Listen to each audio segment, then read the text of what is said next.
வணக்கம், welcome to Guru Shanthi kitchen. இப்போ பச்சை பயிர் கிரேவி எப்படி செய்யறதுன்னு சொல்லி தாங்க பார்க்க போகிறோம். சப்பாத்தி பூரி எல்லாத்துக்குமே இந்த கிரேவி ரொம்ப டேஸ்ட்டாக இருக்குங்க. நம்ம சப்பாத்தி செய்தால எப்போவுமே உருளைக்கிழங்கு மசாலா, குருமா, சட்னி இதெல்லாம் தான் அடிக்கடி செய்வோம்.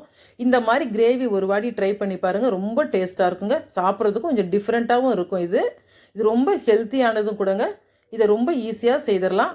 வாங்க எப்படி செய்கிறதுன்னு சொல்லி வீடியோக்குள்ளே போய் பார்க்கலாம்.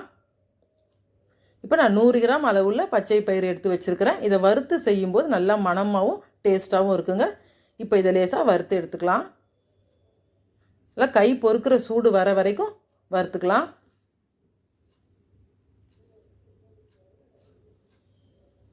பாருங்கள், நல்லா வறுபட்டாச்சு. இந்த அளவுக்கு வறுத்தா போதும். இப்போ நல்லா வாஷ் பண்ணிவிட்டு இது கூட தேவையான தண்ணியை சேர்த்துருங்க. தண்ணியை சேர்த்து ஒரு 1 மணி நேரம் ஊற வச்சு எடுத்துக்கலாம். ஊற வச்சுட்டு நம்ம செய்யும்போது கிரேவிக்கு நல்லா சாஃப்டாகவும் இருக்குங்க. இப்போ குக்கர் மூடி போட்டு ஒரு 4லேருந்து 5 விசில் விட்டு எடுத்துக்கலாம்.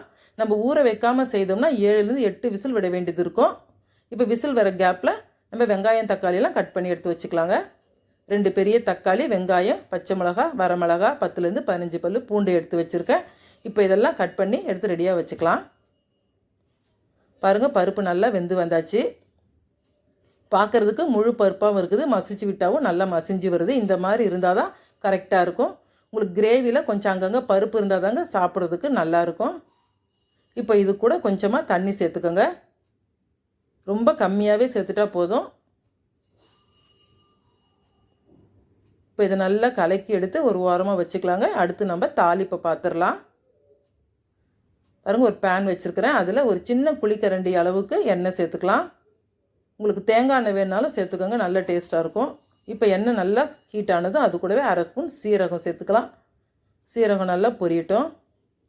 சீரகம் பொரிஞ்சதும் நம்ம எடுத்து வச்சுருக்கிற பூண்டு பற்களை சேர்த்துக்கலாம். நல்லா சின்ன சின்னதாக கட் பண்ணி சேர்த்துக்கோங்க.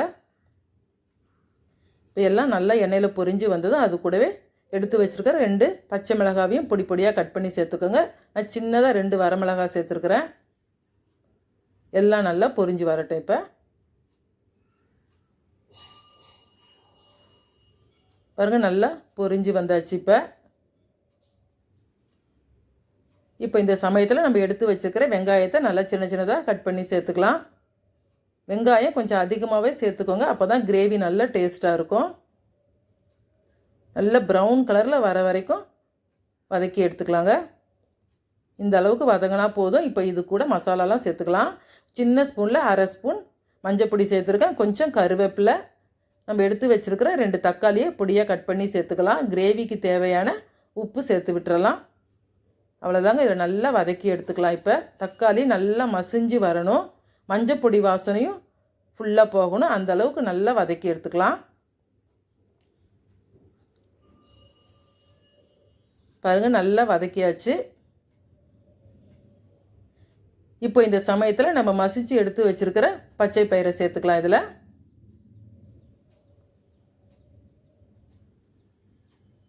நல்லா கலக்கிட்ட பிறகு கொஞ்சமாக தண்ணி சேர்த்துக்கோங்க. அதிகமாக தண்ணி சேர்த்துற வேண்டாம். நல்லா திக்காக இருந்தால் தான் கிரேவி உங்களுக்கு டேஸ்ட்டாக இருக்கும். பாருங்கள், நல்லா கலக்கியாச்சு. இப்போ இந்த கிரேவி ஒரு 5 நிமிஷம் மீடியம் ஃப்ளேம் வச்சு கொதிக்க விட்டுருங்க. அளவுக்கு அதிகமாக கொதித்தாலும் ரொம்ப கூழ் மாதிரி ஆகிடும், உங்களுக்கு சாப்பிட்றதுக்கு டேஸ்ட்டாக இருக்காது. கொஞ்சம் அங்கங்கே பருப்பாக இருந்த மாதிரி இருந்தால் தான் கிரேவி நல்லாயிருக்கும் சாப்பிட்றதுக்கு. இது நல்லா கொதித்து வரட்டும். இப்போ பாருங்கள், நல்லா கொதிச்சாச்சு. நல்லா திக்காகியும் வந்திருக்கு. இந்த அளவு இருந்தால் போதும். நல்லா கமகமன் பூண்டு வாசனையோட மணமாக இருக்குதுங்க. இப்போ இது கூட நம்ம கொஞ்சமாக சின்ன ஸ்பூனில் 1/4 ஸ்பூன் அளவுக்கு கரம் மசாலா சேர்த்துக்கலாம்.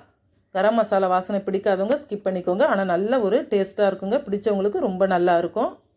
கரம் மசாலா சேர்த்து ஒரு 1 நிமிஷம் கொதிக்கட்டும்.